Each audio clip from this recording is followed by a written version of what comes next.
Bismillahirrahmanirrahim. Assalamualaikum warahmatullahi wabarakatuh. Perkenalkan, sebelumnya nama saya Rizky Sanjaya Siregar, anak dari Bapak Harapan Siregar dan Ibu Rosmaidah Habni Harahap. Di mana di sini saya akan membuat video untuk memenuhi tugas mata kuliah saya tentang pinjam meminjam ataupun sewa menyewa. Yang mana sebelumnya yang terhormat Bapak Anwar Habibi Siregar, MAHK, sebagai dosen pengampu pada mata kuliah fikih muamalah ini. Langsung saja untuk mempersingkat waktu, saya akan menjelaskan tentang pinjam meminjam ataupun sewa menyewa dalam Islam. Baiklah, di sini saya akan menjelaskan tentang ijarah. Yang mana yang pertama pengertian ijarah ialah akad pemanfaatan barang atau jasa dengan imbalan tertentu tanpa perpindahan kepemilikan. Jadi ijarah ini ialah seseorang yang meminjamkan barangnya kepada orang lain dengan sebuah upah ataupun imbalan seperti uang ataupun lain sebagainya. Di mana dijelaskan Allah di dalam Al-Qur'an dalam surah Al-Maidah ayat 2. Wa ta'awanu 'alal birri wat taqwa wa la tata'awanu 'alal ismi wal 'udwan. Yang artinya, dan tolong menolonglah kamu dalam mengerjakan kebaikan dan ketakwaan, dan janganlah tolong menolong dalam berbuat dosa dan permusuhan. Makna yang terkandung di dalam ayat ini ialah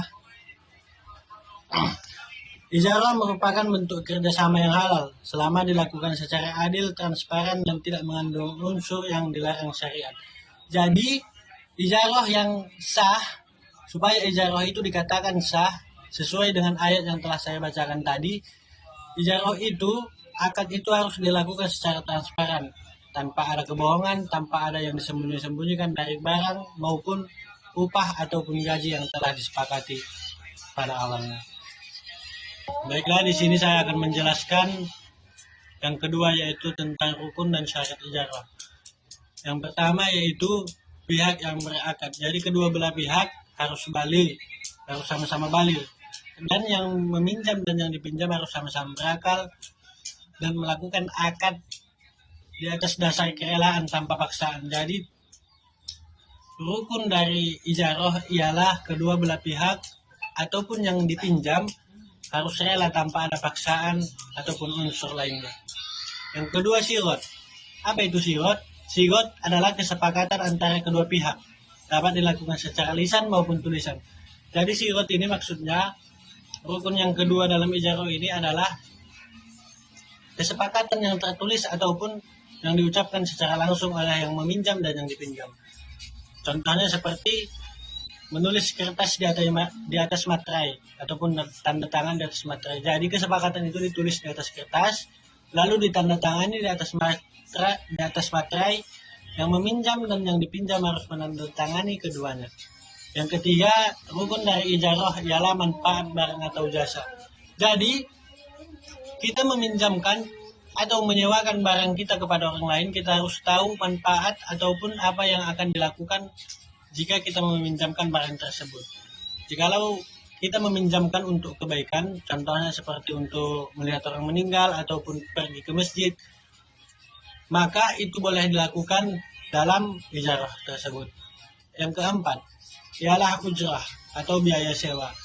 Jadi rukun dalam ijarah, biaya sewa harus ditentukan di awal dan disepakati kedua belah pihak. Tidak ada penipuan, tidak ada penutupan, ataupun tidak ada yang disembunyi-sembunyikan. Jadi sebelum barang akad dilakukan, maka kesepakatan harus sudah dibincangkan atau dibicarakan di awal dan disepakati oleh kedua belah pihak. Dan yang selanjutnya ialah syarat ijarah. Manfaat barang atau jasa harus jelas dan diketahui oleh kedua pihak. Jadi yang meminjam dan yang dipinjam harus mengetahui manfaat barang tersebut. Jadi yang meminjam harus memberitahu manfaat yang akan dilakukan ataupun apa yang akan dilakukan oleh si peminjam dan diberitahu kepada si yang dipinjam. Yang kedua, jangka waktu penggunaan harus diketahui dengan rinci. Jadi harus ada persyaratan seperti yang tadi, harus sama-sama deal, sama-sama mau dan disepakati di awal. Yang ketiga, barang yang disewakan harus layak dan dapat dimanfaatkan. Jangan pula kita sewakan barang yang tidak bisa digunakan ataupun dipakai, contohnya seperti mobil dipakai 1 kilometer langsung gym ataupun langsung rusak, tidak bisa digunakan. Jadi itu tidak boleh diijarahkan. Baiklah, di sini saya akan menjelaskan bagian yang ketiga tentang jenis-jenis ijarah dalam Islam. Jadi ijarah ini terbagi dua, ada yang ijarah al-ain, ada yang ijarah al-amal.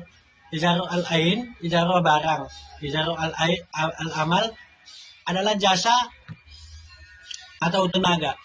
Contoh jasa barang adalah mobil, motor, ataupun lain sebagainya. Ataupun untuk terata, untuk pesta, itu termasuk ijarah al-ain.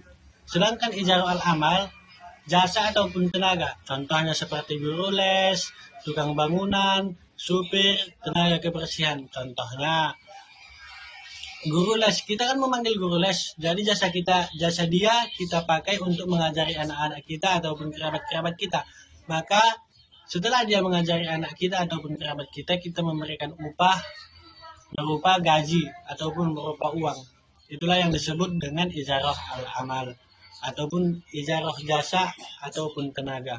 Baiklah, yang keempat ialah implementasi akad ijarah pada praktik rental barang modern. Contohnya seperti rental mobil ataupun rental Canon. Yang pertama saya jelaskan yang rental mobil. Ciri praktik ijarah yang sesuai syariah, manfaat barang jelas dan halal. Jadi manfaat mobil tersebut yang kita rental harus jelas dan halal. Tidak boleh digunakan dalam melakukan kejahatan ataupun melakukan yang haram-haram yang dilarang syariat. Yang kedua, biaya sewa, jangka waktu dan tanggung jawab dijelaskan sejak awal akad. Jadi sebelum akad terjadi ataupun di awal akad, biaya sewa ataupun jangka hari, jangka waktu yang digunakan untuk menyewa mobil tersebut harus jelas di awal. Yang ketiga, tidak ada unsur ketidakjelasan. Tidak ada alasan kayaknya kayak gini lah. Harus jelas semuanya. Jadi supaya akad tersebut terlaksana dengan syariat Islam. Yang keempat ialah hak dari kewajiban kedua pihak seimbang. Jadi hakku sebagai peminjam harus terpenuhi oleh yang dipinjam. Dan kewajiban yang meminjamkan harus dipenuhi oleh yang meminjam. Contohnya seperti hak yang meminjam adalah barang harus bagus dan tidak ada kerusakan setelah dipakai. Kemudian kewajiban si yang meminjamkan adalah memenuhi apa hak yang dari si peminjam tersebut. Begitu juga sebaliknya. Akan tetapi ada beberapa tantangan dalam praktik modern. Contohnya ketidakjelasan biaya tambahan. Contohnya adalah keterlambatan dalam memulangkan barang ataupun mobil rental tersebut. Tidak ada disepakati di awal jikalau keterlambatan dapat menambah biaya. Tapi setelah kita melakukan keterlambatan, si pihak yang punya mobil ataupun yang meminjamkan meminta tambahan berupa uang. Maka itulah tantangan yang sering terjadi dalam pinjam meminjam ataupun rental merental. Yang kedua yaitu kerusakan barang yang tidak jelas penanggung jawabnya. Jadi kebiasaannya, tantangannya adalah kerusakan barang yang tidak jelas penanggung jawabnya siapa. Jadi setelah barang itu rusak dibuat oleh si peminjam, maka tidak jelas siapa yang akan bertanggung jawab atas kerusakan tersebut. Yang ketiga ialah denda keterlambatan yang tidak disampaikan sejak awal. Jadi itu makanya sebabnya dari awal harus disepakati semuanya, baik dari jangka waktu, biaya, ataupun siapa yang akan bertanggung jawab apabila ada kerusakan. Yang keempat ialah perjanjian yang tidak dipahami kedua pihak. Jadi perjanjian ini harus sama-sama saling mengerti, menggunakan bahasa yang sama-sama dimengerti. Contohnya tidak ada yang berbelit-belit, harus sama-sama mengerti dan sama-sama dipahami. Di sini saya akan menjelaskan yang kelima yaitu tentang analisis hukum ekonomi Islam terhadap praktik sewa menyewa barang ataupun yang disebut dengan ijarah. Yang pertama yang saya akan jelaskan adalah tentang yang diperbolehkan. Diperbolehkan pinjam meminjam atau sewa menyewa jikalau akan jelas dan transparan. Yang kedua, manfaat barang atau jasa halal dan diketahui. Yang ketiga, biaya sewa disepakati bersama. Yang keempat, tidak ada unsur keterpaksaan ataupun penipuan dan kejoliman dan lain sebagainya. Yang kelima, memberikan kemaslahatan bagi kedua pihak. Jadi kedua pihak harus sama-sama diuntungkan dan tidak ada yang dirugikan. Baiklah, ijarah ada juga yang tidak diperbolehkan jikalau barang tidak jelas manfaatnya atau biaya dan atau durasinya. Jadi tidak ada kesepakatan dan tidak ada kejelasan dari si peminjam dan yang dipinjam.